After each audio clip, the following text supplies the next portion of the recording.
Jail से बाहर आ गए लव चार्जर बाबा, जिनको आप पहचानते हैं। लव चार्जर बाबा जेल में थे, जेल से बाहर आ गए। अगली तस्वीर दिखाइए जरा, जेल से निकलने की तस्वीर। ये आप देख रहे हैं सुनारिया जेल।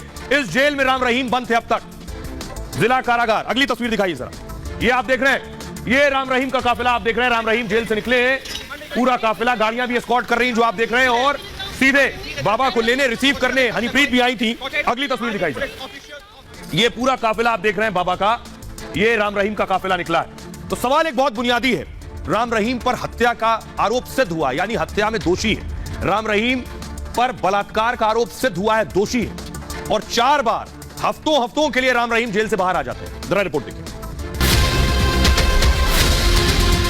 फिर मौज करेगा गुरमीत राम रहीम, हत्या का गुनाहगार राम रहीम जेल से बाहर। महिलाओं के यौन शोषण का सजायाफ्ता राम रहीम जेल से बाहर।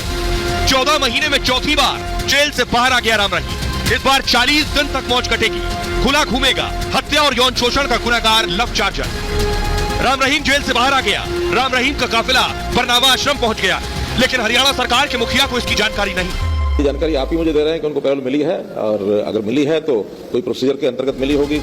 अब ऐसे में कई सवाल खड़े होते हैं, क्या मुख्यमंत्री मनोहर लाल खट्टर को सही में जानकारी नहीं थी, या मुख्यमंत्री सच से मुंह चुराने की कोशिश कर रहे हैं? लेकिन उससे भी बड़ा सवाल यह है कि आखिर गुरमीत राम रहीम पर सरकार इतनी मेहरबान क्यों है? आखिर राम रहीम को 14 महीने के भीतर चौथी बार जेल से बाहर भेजने के पीछे असली वजह क्या है? गुरुवार जी के सप्ताह महीने में कई सालों बाद आपके दर्शन करेंगे और लाइव करेंगे, जैसा राम जी चाहेंगे। तो आप सबको बहुत आशीर्वाद। अब सवाल यह है कि राम रहीम पर आखिर किसकी कृपा है? आप सोचिए, जेल में न जाने कितने लोग हैं, जो बहुत से ऐसे हैं बिना दोष सिद्ध हुए जेल में रह रहे हैं लेकिन बाहर नहीं निकल पाए। लेकिन राम रहीम पर किसी की कृपा तो है। 14 महीने में चौथी बार जेल से बाहर आ गए। 131 दिन तक जेल से बाहर रहेगा राम रहीम। पिछली 3 बार में 91 दिन तक जेल से बाहर रहा है। सबसे पहले देखिए जरा, 21 जनवरी 2023 चौथी बार आज पैरोल मिल गई है, चौथी बार मिली है। इस बार 40 दिन की पैरोल है, यानी 40 दिन जेल से बाहर। पीछे चले जाइए, पिछले ही साल अक्टूबर में 15 अक्टूबर 2022 को तीसरी बार 40 दिन की छुट्टी मिली थी पैरोल पर। उससे पीछे जाइए, 15 अक्टूबर को, 25 नवंबर को राम रहीम जेल वापस लौट आए। उसके बाद 17 जून दूसरी बार 30 दिन की पैरोल मिली थी, और पैरोल के बाद 16 जुलाई को वापस लौटे थे। 7 फरवरी 2022 राम रहीम 21 दिन के लिए जेल से बाहर आए थे। उस वक्त तब उसे Z+ सुरक्षा भी दी गई थी, उसकी जान को खतरा बताया गया था, और Z कैटेगरी की सुरक्षा मिली। 4 केसों में सजा मिली हुई है राम रहीम को। इनमें 2 हत्या के मामले हैं और 2 यौन शोषण के केस हैं जिसमें सजा मिली है। रणजीत मर्डर केस में सजा याफ्ता है, दोषी है, कोर्ट ने 20 साल उम्र कैद की सजा सुनाई। रामचंद्र छत्रपति केस में गुनाहगार है, और इसमें भी उसे 20 साल की कारावास हुई है। साध्वियों के यौन शोषण में दोषी साबित हुआ, कोर्ट ने 10-10 साल की सजा सुनाई है, और उसके बावजूद एक शख्स जेल से बाहर है। आप भी ताज्जुब कर रहे होंगे, ये कैसे हो जाता है, कैसे मुमकिन है? सुनिए जरा राम रहीम को जेल से बाहर आने के बाद राम रहीम अपने भक्तों के लिए क्या कह रहे हैं। हमारे प्यारे करोड़ों बच्चों, आप सबको परम पिता शास्त्र मंदाता रहबर के अवतार में भी बहुत बहुत बधाई हो। आपकी सेवा के लिए फिर से बेपरवाही ने समय दिया है। हम आपकी सेवा में हाजिर हुए हैं, ड्यूटी में पहुंच चुके हैं, और आप सबको बहुत बहुत आशीर्वाद कहते हैं। और पहले वाली बात कि आप अपने अपने घरों में रहिएगा, फिर जिम्मेवार सेवादार जैसे आपको कहेंगे उसके अकॉर्डिंग आप लोगों ने आगे के प्रोग्रामों के अनुसार चलना है। बड़ी खुशी हो रही है कि बेपरवाही जी के सप्ताह महीने में कई सालों बाद आपके दर्शन करेंगे और लाइव करेंगे, जैसा राम जी चाहेंगे। तो आप सबको बहुत आशीर्वाद, भगवान बहुत खुशियां दे, वो समुद्रों के समुद्र राम रहमो करम के मालिक आपको बख्शे, और बख्शवाने के लिए आप इस सेवा में हाजिर हुए हैं। आप सबको बहुत बहुत आशीर्वाद। सुन लिया आपने? सोचिए, जिसको सजा मिली हुई बलात्कार के मामले। अब जरा सुनिए हरियाणा के मुख्यमंत्री क्या कह रहे हैं, अनभिज्ञ है, और साथ ही साथ सुनिए जेल मंत्री वहां के क्या कह रहे हैं, हरियाणा के। सुनिए। ये जानकारी आप ही मुझे दे रहे हैं कि उनको पैरोल मिली है, और अगर मिली है तो कोई प्रोसीजर के अंतर्गत मिली होगी, उनका अधिकार होगा। इसमें हम कोई न दखलंदाजी करते हैं, न कभी करेंगे।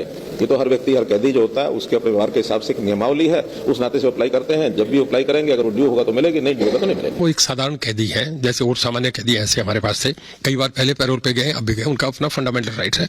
कोई भी आदमी जब जेल में आता है तो उसके बाद एक सर्टेन पीरियड के बाद 3 साल 5 साल के बाद जैसी उसको सजा होती है, उसे पैरोल पे जाने का अपना अधिकार है। हमारी ड्यूटी तक है। अंदर जब आता है तो हम उसे ले लेते हैं, जब बाहर जाएंगे तो हम उन्हें बाहर तक छोड़ते हैं। और आइए आपको तस्वीर दिखाने जा रहा हूं कि राम रहीम को लेने के लिए खुद उनकी करीबी हनीप्रीत पहुंची थी। यानी सुनारिया जेल में राम रहीम थे। ये पहले की तस्वीर है, फाइल शॉट में आपको दिखा रहा हूं। राम रहीम को लेने के लिए हनीप्रीत पहुंची थी। तो आइए अब आपको बताता हूं कि दोनों कहां गए हैं, कहां रुके हैं, कहां रहेंगे, कब तक रहेंगे। बाबा के साथ हनीप्रीत भी है।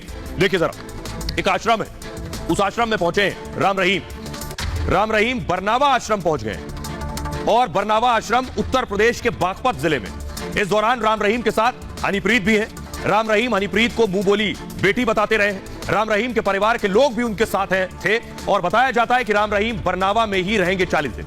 25 जनवरी को वो सिरसा के डेरा सच्चा सौदा पहुंचेंगे और जहां वो संत सतनाम सिंह की जयंती में शामिल होंगे। उसे संत सतनाम की जयंती के लिए ही पैरोल दी गई है। रोहतक के सुनारिया जेल में सजायाफ्ता है राम रहीम।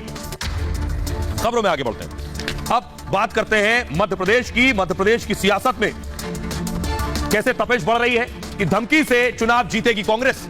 क्यों तपिश बढ़ रही है मैं आपको बताऊं, क्योंकि चुनाव इसी साल होने मध्य प्रदेश में और इसलिए सवाल यह है कि आखिर कौन बाजी मारेगा। जरा मैं आपको पहले एक रिपोर्ट दिखाता हूं, अगली तस्वीर दिखाई जरा। सीधे ज्योतिरादित्य सिंधिया निशाने पर है कमलनाथ के। ज्योतिरादित्य सिंधिया कभी साथी रहे और कमलनाथ के हाथ से जो सत्ता गई है और कुर्सी गई है उसमें सिंधिया का बड़ा रोल है। जरा रिपोर्ट देखिए। गुस्से में है कांग्रेस, हमें किसी सिंधिया की जरूरत नहीं है। अब तो धमकी भी देने लगी है कांग्रेस। आप हम आपसे हिसाब लेंगे। चुनाव से पहले संस्कृति और संविधान की बात करने लगी। चुनाव में किसी व्यक्ति का नहीं, कांग्रेस का नहीं। ये चुनाव हमारे आगे आने वाली पीढ़ियों का है। ये देश की संस्कृति हमारे खतरे में है। आप सबको इस संविधान और संस्कृति का रक्षक बनना है। मध्य प्रदेश में इसी साल चुनाव होने हैं, लेकिन लगता है कांग्रेस के दिग्गज नेताओं को सत्ता में न आने की आशंका अभी से होने लगी है। शायद इसलिए जनता के मुद्दे उठाने के बजाय कांग्रेस बीजेपी नेताओं पर हमले कर रही है, सरकारी अधिकारियों को देख लेने की धमकी दे रही है। सबसे कहना चाहता हूँ, याद रखिए 8 महीनों में चुनाव है, डरिएगा मत, आक्रमक रहिएगा। अधिकारी और पुलिस को कह दीजिएगा 8 महीनों में हम आपसे हिसाब लेंगे। दरअसल मध्य प्रदेश में इसी साल अक्टूबर नवंबर में चुनाव है। पिछली बार कांग्रेस सत्ता में थी, लेकिन पार्टी में बगावत के चलते कमलनाथ की कुर्सी चली गई और बीजेपी सत्ता पर काबिज हो गई। अब ऐसे में बीजेपी नेताओं और राज्य के अधिकारियों से कमलनाथ की खुन्नस समझ में आती है। लेकिन क्या ऐसी बयानबाजी कर कमलनाथ सत्ता में वापस आ जाएंगे? आइए मैं आपको बताता हूं कमलनाथ कह क्या रहे और सीधे सीधे उनके निशाने पर कोई और नहीं, उनके निशाने पर है ज्योतिरादित्य सिंधिया। कमलनाथ कह रहे हैं, कैम 2 कट कीजिए प्लीज। ज्योतिरादित्य सिंधिया पर कमलनाथ ने हमला किया। कहा ज्योतिरादित्य सिंधिया बड़े नेता नहीं है, बड़े नेता होते तो अपने क्षेत्र में चुनाव नहीं हारते। सिंधिया का मेयर उम्मीदवार ग्वालियर से चुनाव हारा है। सिंधिया मुरैना में भी बीजेपी का मेयर नहीं बनवा पाए। ज्योतिरादित्य सिंधिया कोई तोप नहीं है, हमें उनकी जरूरत नहीं है, ये कमलनाथ कह रहे हैं। टीकमगढ़ की एक प्रेस कॉन्फ्रेंस में उन्होंने ये बात कही है। उन्होंने राज्य के अफसरों पर भी हमला बोला।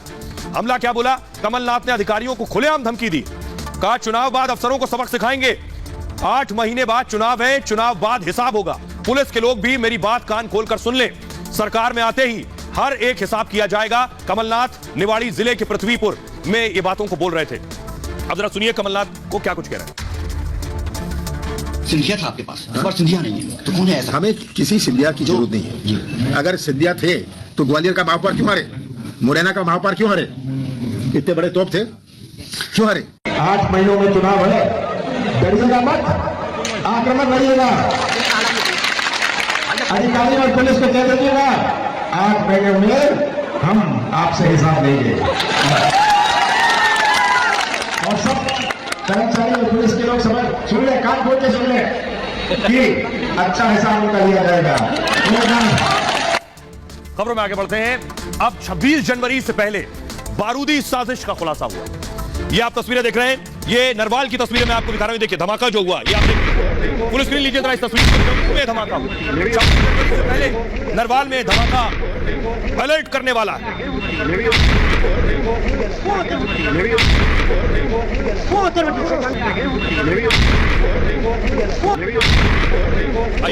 धमाके के बाद की तस्वीरें मैं आपको दिखाने जा रहा हूं। ये देखिए जरा, ये गड्ढा आप देख रहे हैं, ये गड्ढा बता रहा है कि कितना भीषण धमाका था। ये देखिए सब उड़ गया, सब उड़ गया। ये गड्ढा जो हुआ है, आसपास आप सुरक्षा बलों को देख रहे हैं, पूरा प्रशासनिक अमला मौके पर पहुंच गया और ये जो धमाका हुआ कितना भीषण था, इस तस्वीर से आप अंदाजा लगा सकते हैं। अगली तस्वीर दिखाई जरा, ये गाड़ी की हालत देखिए जरा, फुल स्क्रीन लीजिए। धमाके के बाद जिस गाड़ी पर धमाका हुआ उसकी हालत आप देख रहे हैं, सोचिए कितना भीषण धमाका रहा होगा। अगली तस्वीर आइए आपको दिखाते हैं। जिसके बाद जो लोग घायल हुए उन्हें फौरन अस्पताल ले जाया गया, अस्पताल में भर्ती कराया गया है और मौके पर डॉग स्क्वाड को बुलाया गया। अगली तस्वीर दिखाइए, मौके पर फौरन डॉग स्क्वाड पहुंचा। ये आप देख रहे हैं कि आसपास क्या कोई और बॉम्ब तो नहीं लगाया गया, कोई और आईडी तो नहीं लगाया गया है। उसके बाद एफएसएल की टीम पहुंची। अगली तस्वीर दिखाई जरा, एफएसएल की टीम यानी फॉरेंसिक टीम पहुंची है। बड़ी बात यह है कि आतंकी बौखलाए हुए हैं, वो चाहते हैं 26 जनवरी में कोई डिस्टर्बेंस पैदा करना। ये रिपोर्ट देखिए जरा।